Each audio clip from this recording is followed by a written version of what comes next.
Hi, I'm Carl and welcome to Adventures in Camping. Today I'm going to show you how to sharpen a knife.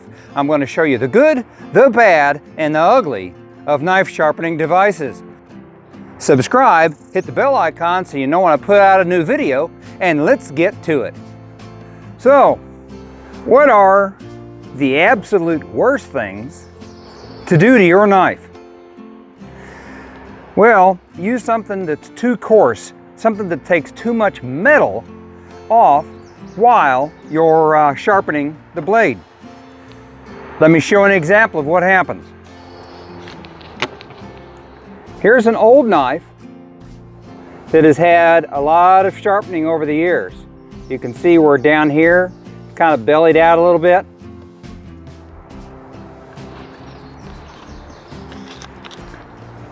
And here's another one. You can see it's just curved and uneven. Okay. This one isn't too awful bad. You see where it's dug down really deep there? That should be right in this area here. So over the years, it's been taken off. Now, of course, this is still going to happen on any knife over the course of the years. So you can either prevent that from happening to some degree, or you can speed it up. And let me show you the best thing to use to speed up the damage to that blade. So one of the top things that I detest for using to sharpen a knife is one of these little tools that slices material off of your blade. And you find these in different, oh yeah, I'm sorry, it's a snap-on. It is, I don't like it. Some people may. Here's another one, okay? This one's marginally better, but these are preset. So you're stuck with whatever they think should be sharp for you. And down here you see this is fine. Up here is the coarse. So you would start with the coarse and the fine. I don't like this one either, just in all honesty. Then there's this little booger, okay? This is basically the same thing. If you look at it, you see where it has like these two blades that you run your knife through, but that's shearing off material that you don't need to remove. The more you use one of these, the less time your knife is going to last, because you're going to wear through it pretty quickly. Even this, now I'll be honest, I like this for one thing. I like it for the diamond rod that's in it. This is great for touching up your blade. Okay, this is a Lansky diamond rod. It's great. However, it also has one of these little things here. You could probably use this on a hatchet and you'd be okay, but I wouldn't use this on a knife.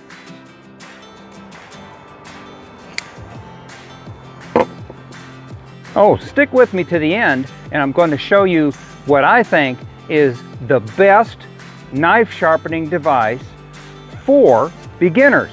Now, if I already told you that this is not a good knife for bushcraft camping, but one thing that it does come with is this old knife came with its own sharpening stone, okay?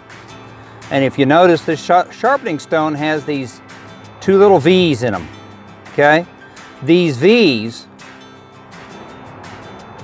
are for sharpening fish hooks. So in the kit would be some fish hooks, so you can sharpen your fish hooks if you need to.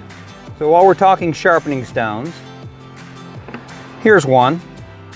It's nice, it sticks in your pocket. You can carry it in your kit, okay? This one has got that V also in it for sharpening a fish hook. It's a nice little one. It's a little coarser than I prefer, but it works. I cannot stress enough, never run your finger down a blade to see if it's sharp. That's just dumb. Look down the blade.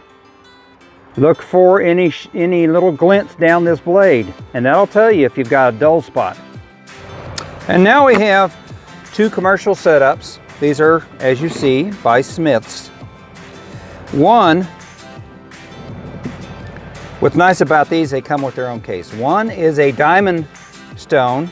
I guess I couldn't call it a stone, but it is called a diamond sharpening stone. So, what do I know? La-ti-da. Then,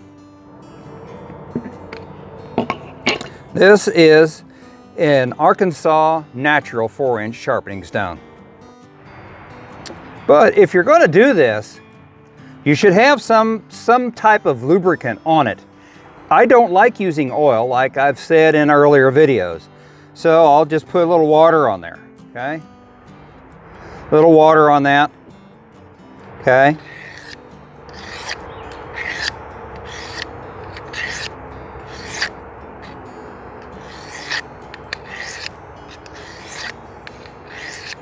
Now, I've seen other people do it different ways. All right, so this is really the way I like to do it. Little circles. Now, you're going to use do the same action if you're going to use this. Put a little water on there.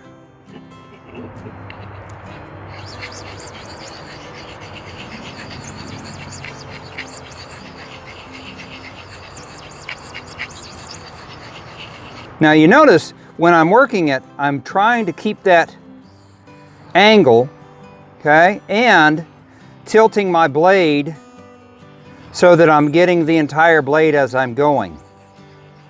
And I know some people like to do it like that. I don't think that's as effective, but it's up to you or it's up to them. You know, everybody's got their own opinion. Oh, and I think I heard you. Somebody was saying, yeah, but what's the right angle to use? Well, there are different angles and different purposes. There are also little tools that they make to help you get your angle, okay? So with this, I can put this, I can put this on here and then tape it down. This is not commercially made. This is my own little thing, but they do make things like this. So this keeps me at the proper angle. So if I'm concerned, I can put it here and use that and come back to it from time to time to make sure that I'm getting the right angle.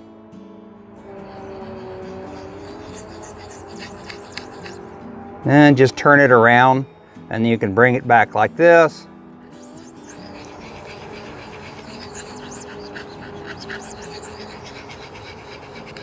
And see, I'm a little off, but it's not going to be that bad.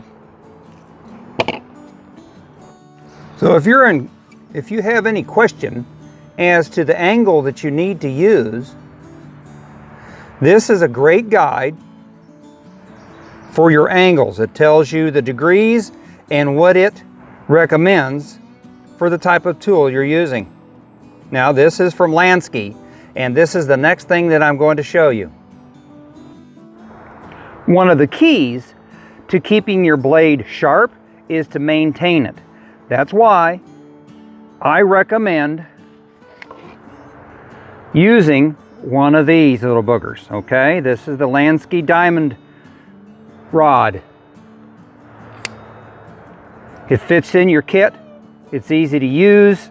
Maintain your blade when you get back to base camp or get back home. Then you can use some of the other methods that I have shown in order to sharpen your blade. So with this setup that Lansky makes, it is foolproof. That means I have used it and it works great. But I screw it down to a board that I can use separately, and then I clamp it down to the work surface. So now it's not going to go anywhere, okay? Then I pull out the stand, little pedestal.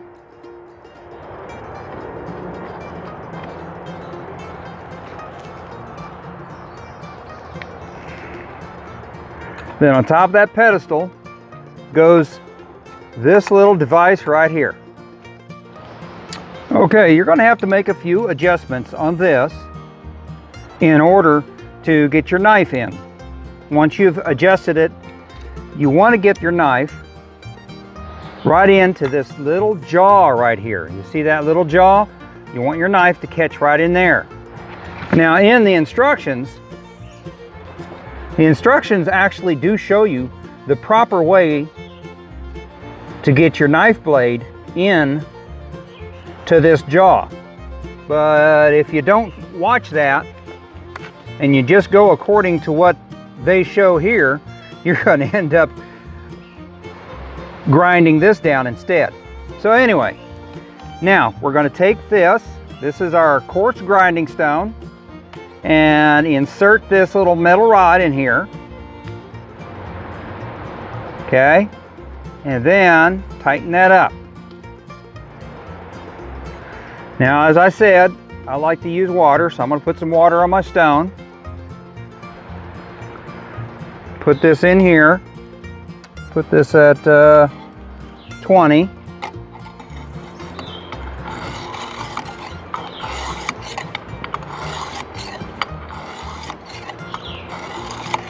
Now there's a reason this is made this way, because when you do this, you want the same amount of strokes on either side of the blade. So now you can turn it upside down, put it in the 20-degree angle again, and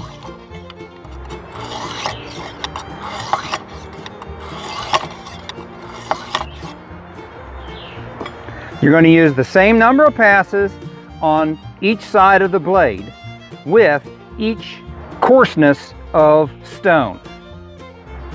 So the next thing you're going to want to do is you want to strop the blade. This little block of wood, this is a really short strop, but it's better than nothing. So you're going to have the fine grain on one side, coarse grain on the other, and you're going to want to use some type of a medium for stropping. Now this, I have some honing paste. Yeah, Smurf poo and goblin goo. Wow, interesting names, eh? For sharpening your knives or wood carving tools. This is for knives, this is for wood carving tools. So let's set that aside. Then we're going to open this up and take a little bit of this, not much, just a little bit. Whoops, maybe I put too much on there. Okay, and then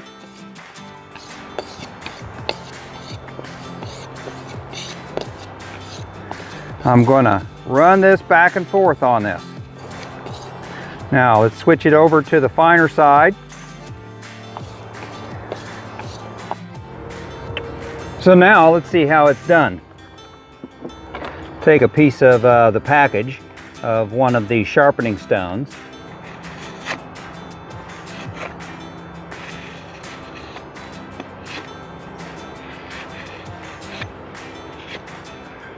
I'm pretty happy with it. No, I'm not going to try to cut off the hair of my arm. Now these knife sharpening techniques work on basically all knives. Unless your knife is too big to fit in this little Lansky tool, then you may have to do it a different way. You're going to have to learn and adjust. But you can do it. I know you can. Be ready or be a victim to circumstances. Y'all come back now. You hear? I'm going to post a couple videos. Pick one. See what you think.